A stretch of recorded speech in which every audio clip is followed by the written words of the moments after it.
Hai, saya Nur Diana Nawar Ibrahim, rangkuman berita Malaysia Now hari ini 28 November.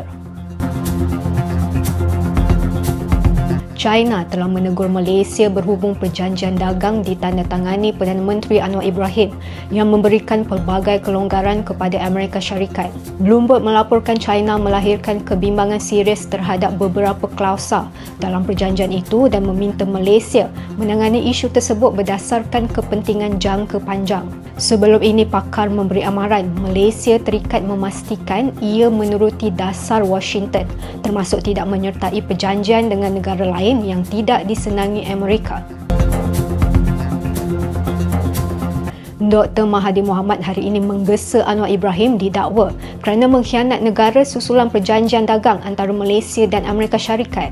Bekas Perdana Menteri itu berkata perjanjian itu meletakkan Malaysia di bawah kawalan Amerika Syarikat, seterusnya menghilangkan kemerdekaan negara. Sebelum ini, Anwar dan Menteri Kabinet berulang kali mempertahankan intipati perjanjian itu. Antara yang menjadi titik kemarahan orang ramai ialah peruntukan yang mewajibkan Malaysia menjadi pemain langsung dalam sebarang konflik ekonomi melibatkan Amerika Syarikat.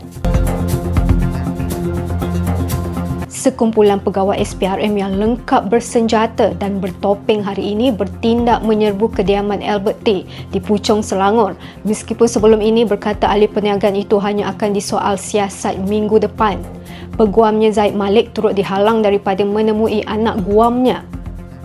Sebelum dibawa masuk ke dalam kereta, T sempat memberitahu beliau diacu dengan 6 pucuk pistol di kepalanya. Perkara itu disahkan oleh isteri Albert. 6 pucuk pistol di atas kepala saya. 6 pucuk pistol di atas kepala saya seolah-olah saya teroris.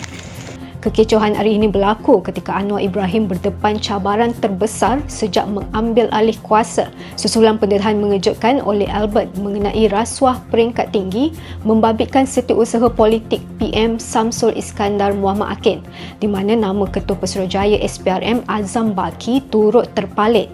Dalam satu kenyataan, SPRM berkata ia turut menahan Samsul dan seorang lagi wanita yang dipercayai proksinya.